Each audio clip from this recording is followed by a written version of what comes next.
Você também tem aquela sensação estranha de que o mundo está por um fio? Crises, guerras, colapsos, parece que algo muito grande está prestes a acontecer. Mas o que quase ninguém te conta é que a Igreja Católica tem um roteiro exato do que vai acontecer antes do fim. E não é teoria da conspiração da internet, não. Está escrito no Catecismo da Igreja Católica, nos parágrafos 673 ao 677. Nos próximos minutos eu vou te revelar qual é a maior ilusão da história da humanidade. Um engano tão perfeito que vai fazer até mesmo os bons caírem. Se você quer proteger a sua fé e a sua família, fica comigo até o final. Esqueça o medo ou o alarmismo barato. Hoje nós vamos falar sobre a volta gloriosa de Jesus, mas pelo olhar da verdade e da esperança viva. Respira fundo, abre o coração, vamos juntos. Eu sou Ronaldo Pedroso e o que você vai ouvir agora vai mudar completamente a sua visão da realidade.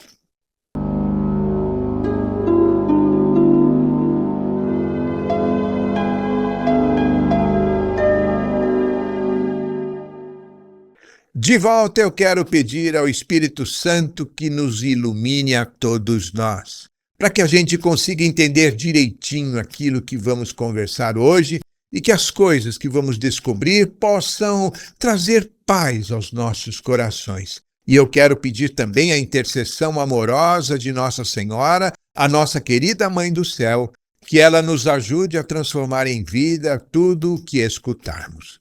Nós estamos reunidos em nome do Pai e do Filho e do Espírito Santo. Amém. Vamos direto ao ponto. O Catecismo da Igreja Católica, no parágrafo 673, afirma algo que deveria fazer o nosso coração saltar. Desde quando aconteceu a ascensão de Jesus, a volta dele é iminente, ou seja, pode acontecer a qualquer momento. Desde o dia em que Jesus subiu aos céus, o cronômetro de Deus está correndo. Não existe essa história de o fim do mundo vai demorar milhares de anos. O mistério escatológico, aquela coisa da consumação dos tempos, está batendo à nossa porta. E isso não significa que a gente saiba o dia ou a hora. Jesus mesmo disse que isso pertence ao Pai, mas significa que nada impede que ele venha hoje. Agora, neste exato momento. E aqui está o ponto que quase ninguém fala. A volta de Cristo não é uma ameaça, é promessa, não é terror, é esperança, não é o fim, é o começo. Mas aqui entra o primeiro segredo. O próprio Jesus nos alertou na Bíblia. Não vos cabe conhecer os tempos e os momentos que o Pai fixou com sua própria autoridade. Sabe aquele profeta da internet que diz que sabe o dia exato da volta de Cristo? É falso. Sabe aquela previsão baseada em cálculos mirabolantes, numa numerologia? Esquece. Deus guardou o dia e a hora para si. Mas por que Jesus fez isso? Para que a gente viva em estado de vigilância. A igreja não vive olhando para o relógio, mas vive de prontidão, como quem sabe que o amado pode bater na porta a qualquer momento. E por que isso é importante? Porque quem vive esperando Jesus vive acordado, vive leve, vive livre, vive convertido. E quem esquece que ele vem, relaxa e adormece. E então, o que nós precisamos fazer? Viver como se Jesus voltasse hoje e planejar o futuro como se ele voltasse daqui a 100 anos. Ou seja, trata-se daquele equilíbrio perfeito do cristão. Serve para evitar que a gente caia em dois extremos perigosos quando o assunto é o fim dos tempos. Aquele desespero alarmista ou aquela moleza espiritual. O catecismo diz que esse acontecimento final está como que segurado por uma corda invisível pela misericórdia de Deus, dando-nos um tempo. Mas a pergunta que incomoda e queima é esta: o que a gente tem feito com o tempo que nos resta? Agora, preste muita atenção, porque este é um dos mistérios mais profundos e menos ensinados nas nossas catequeses hoje em dia. Na linha do tempo de Deus, o que é que vai determinar a volta de Jesus? O parágrafo 674 joga uma luz impressionante sobre isso. O catecismo afirma algo profundo. A volta gloriosa de Cristo está ligada ao momento em que Israel reconhecer Jesus como Messias. A vinda do Messias glorioso depende, em cada momento da história, de seu reconhecimento por todo Israel. Você já percebeu o foco constante do mundo lá no Oriente Médio e no povo judeu? Isso não é só geopolítica, meus irmãos. É mistério de salvação. A Bíblia nos mostra que uma parte de Israel se endureceu e não reconheceu Jesus como Messias quando ele se encarnou. Mas essa rejeição acabou abrindo as portas para todos nós também entrarmos na aliança. São Pedro pregou isso em Jerusalém em um dos seus discursos logo após Pentecostes. São Paulo repetiu com força: quando Israel se converter e acolher Cristo, será como vida que vem dos mortos. O que isso significa para nós? Que Deus não desiste de ninguém, que a história tem um fio condutor, que a salvação é para todos os povos e Deus cumpre as suas promessas. E mais, significa que a igreja deve rezar, amar e trabalhar para que todos, judeus e gentios, conheçam Jesus, porque a plenitude do corpo de Cristo depende da plenitude dos povos.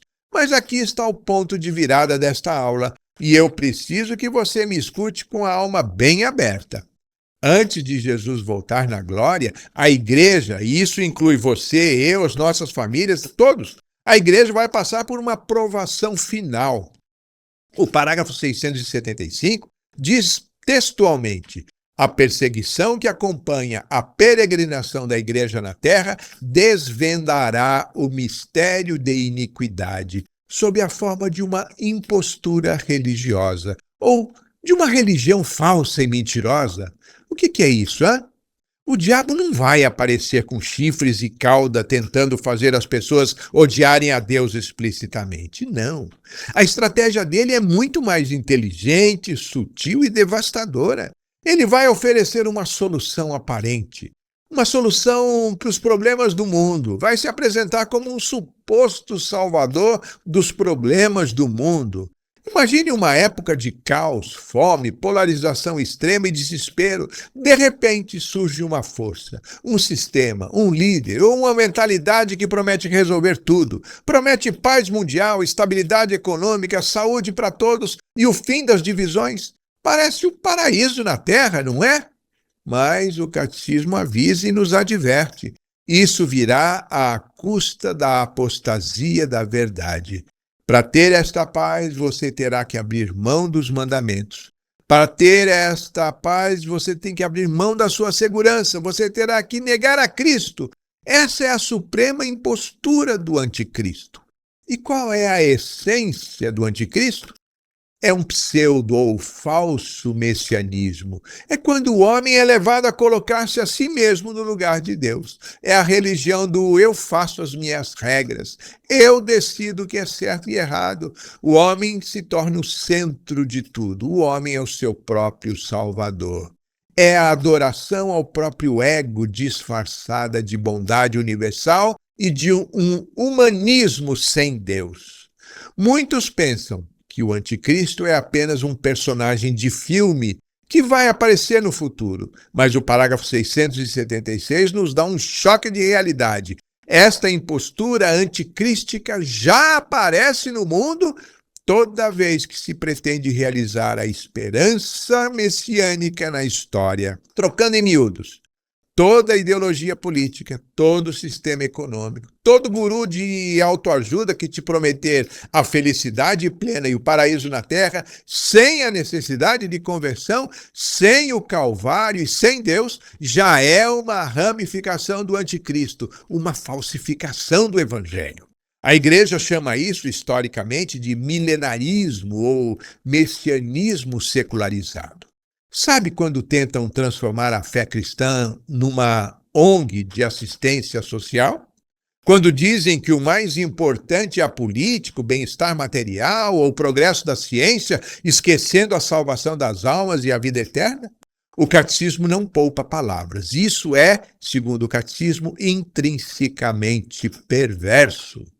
Quando o ser humano tenta construir o paraíso com as próprias mãos, sem Deus, o resultado é sempre o mesmo: ditaduras, violência, idolatria do poder, destruição da dignidade humana. A história já provou isso muitas vezes. O reino não é obra nossa, é dom de Deus. E não se deixe enganar pelas falsas promessas de salvação que o mundo moderno nos oferece todos os dias nas telas das redes sociais. Bem, como é que termina essa história? Será que a igreja vai crescer, se tornar incrivelmente poderosa, converter todos os governantes e dominar o mundo politicamente antes de Jesus voltar? O parágrafo 677 acaba totalmente com essa ilusão romântica. Escute com atenção.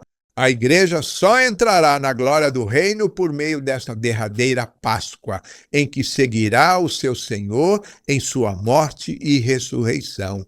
O corpo não pode ter um destino diferente da cabeça. Se Cristo, que é a cabeça da igreja, venceu, passando pela humilhação, pelo Calvário, pela crucificação e pela morte na cruz, a igreja, que é o seu corpo, passará pelo mesmo caminho.